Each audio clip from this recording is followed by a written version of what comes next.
যোৰহাটত গৌৰৱ গগৈ কটাক্ষ মুখ্যমন্ত্ৰী হিমন্ত বিশ্ব শৰ্মাৰ গৌৰৱ গগৈয়ে অসম আৰু ভাৰতৰ উন্নয়ন নিবিচাৰে কাজিৰঙাৰ এলিভেটেড কৰিডৰ নুমলীগড়ৰ টানেলৰ বিৰোধিতা কৰিছে গৌৰৱ গগৈৰ পৰিয়ালটো যেহেতু ইংলেণ্ডৰ নাগৰিক সেয়ে গৌৰৱ গগৈয়ে ইংলেণ্ড বা পাকিস্তানৰ উন্নয়ন হোৱাটোহে বিচাৰে বুলি কটাক্ষ মুখ্যমন্ত্ৰীৰ তেওঁ বিৰোধিতা কৰিছে মই দেখাত কাজিৰঙাত এলিভেটেড কৰিডৰ হওঁতেও তেওঁ বিৰোধিতা কৰিছে যোৰহাটত আমি যেতিয়া ব্ৰিজ ফ্লাইঅভাৰ বা উৰণ সেতু নিৰ্মাণ কৰিছোঁ তাতো তেওঁ বিৰোধিতা কৰিছে আমাৰ গহপুৰ আৰু নুমলীগড়ৰ মাজত টানেল নিৰ্মাণৰো তেওঁ বিৰোধিতা কৰিছে মই দেখাত তেওঁ হয়তো ভাৰতত বা অসমৰ উন্নতি হোৱাটো নিবিচাৰে কাৰণ তেওঁ যেহেতু গোটেই পৰিয়ালটোৱে ইংলেণ্ডত থাকে তেওঁ নিশ্চিতভাৱে ভাৰত আৰু অসমৰ উন্নতি হোৱাটো তেওঁ কেতিয়াও নিবিচাৰিব আৰু তেওঁ বিচাৰিব যে ইংলেণ্ডৰ উন্নতি হওক পাকিস্তানৰ উন্নতি হওক তেওঁ কেতিয়াও নিবিচাৰিব যে যোৰহাট গুৱাহাটী অসমৰ উন্নয়ন হওক গতিকে এইটো উত্তৰটো মোক সুধিলে মইতো দিব নোৱাৰিম তেওঁক সুধিব লাগিব মইতো তেওঁৰ শৰীৰত প্ৰৱেশ কৰি তেওঁৰ হৈ উত্তৰ দিব নোৱাৰোঁ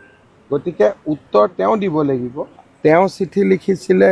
আৰু চিঠি লিখাতকৈ তেওঁতো টেলিভিশ্যনতে বিৰোধিতা কৰিছিলে যোৰহাটৰ উৰণ সেতু নহয়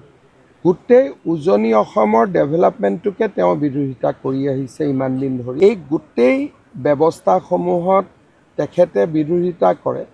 আৰু কিয় বিৰোধিতা কৰে তাৰ উত্তৰটো মই দিয়াত অপাৰক আৰু মোৰ দিয়াৰ ধৃষ্টতাও নাই সমান্তৰালকৈ বিজেপি অগপৰ মিত্ৰতাক লৈ মুখ্যমন্ত্ৰীৰ প্ৰতিক্ৰিয়া বিজেপিয়ে অগপক দিব সন্মানজনক আসন ডাঙৰ স্বাৰ্থত কেতিয়াবা ক্ষুদ্ৰ স্বাৰ্থ পৰিহাৰ কৰিব লাগে যোৰহাট লোকসভা সমষ্টিটো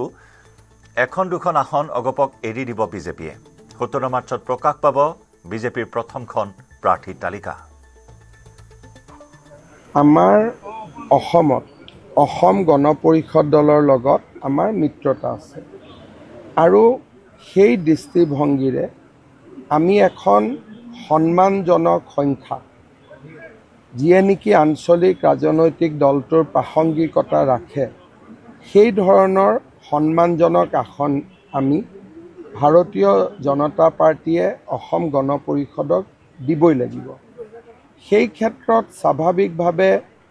বিজেপিৰ কাৰ্যকৰ্তাসকল সন্তুষ্ট নোহোৱাটো স্বাভাৱিক কিন্তু ডাঙৰ স্বাৰ্থত আমি কেতিয়াবা ক্ষুদ্ৰ স্বাৰ্থ পৰিত্যাগ কৰিব লাগে যোৰহাট লোকসভা সমষ্টি এখন হওক দুখন হওক আসন আমি বিজেপিক এজিপিক এৰি দিব লাগিব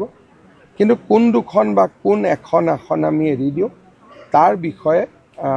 যদিও গণ পৰিষদৰ লগত ইতিমধ্যে আমাৰ বুজাবুজি হৈ গৈছে 17 তাৰিখে গধূলি অকল যোৰহাট নহয় ভাৰতীয় জনতা পাৰ্টীয়ে প্ৰতিদ্বন্দ্বিতা কৰিব বিচৰা আটাইকেইটা চিটৰে তালিকা একেখন লিষ্টতে প্ৰকাশ পাব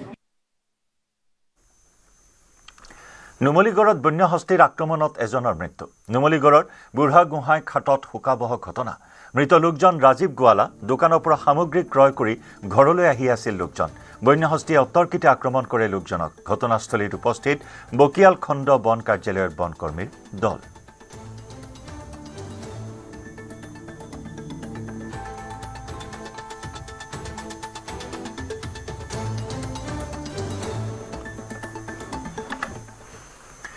জুবিন গাৰ্গৰ মৃত্যুৰ ন্যায়ক লৈ হোৱা প্ৰতিবাদ সন্দৰ্ভত প্ৰতিক্ৰিয়া মুখ্যমন্ত্ৰীৰ প্ৰতিবাদ কৰাসকলক আদালতলৈ যাবলৈ আহ্বান আদালতেহে জুবিন গাৰ্গৰ মৃত্যুৰ ন্যায় দিব ঘটনাৰ ন্যায়ৰ বাবে চৰকাৰে অধিবক্তা নিয়োগ কৰিছে আদালতত হোৱা যুক্তিৰ পাছতহে ন্যায় হ'ব ন্যায়াধীশে নিৰ্বাচন নেখেলে ন্যায়হে দিয়ে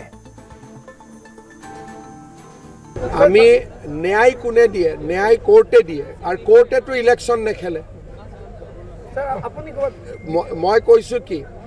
ন্যায় কোনে দিয়ে কোৰ্টেতো ইলেকশ্যন নেখেলে কোৰ্টত আৰ্গুমেণ্ট হয় গতিকে যিসকলে ন্যায় বিচাৰে তেওঁলোকে আদালতত গৈ উকিল লগাব লাগে আৰু আদালতত ভাল আৰ্গুমেণ্ট কৰাব লাগে আমিও কৰাই আছোঁ কিন্তু ন্যায় নহ'লে ভোট নিদিওঁ এতিয়া জাজেতো ইলেকশ্যনে নেখেলে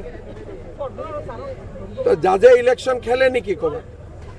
গতিকে জাজকতো ভোটেই নালাগে গতিকে এইটো ইস্যু ইলেকশ্যন আৰু ন্যায় বেলেগ বস্তু ইলেকশ্যনটো আমিহে খেলিম কিন্তু আমিতো ন্যায় দিয়াৰ মালিক নহয় ন্যায় দিয়াৰ মালিক হ'ল জাজ আৰু জাজে ইলেকশ্যন নেখেলে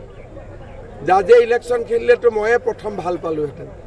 তেতিয়া জাজে উল্টাই আমাৰ লগত মিলা মিছা কৰি থাকিব লাগিলে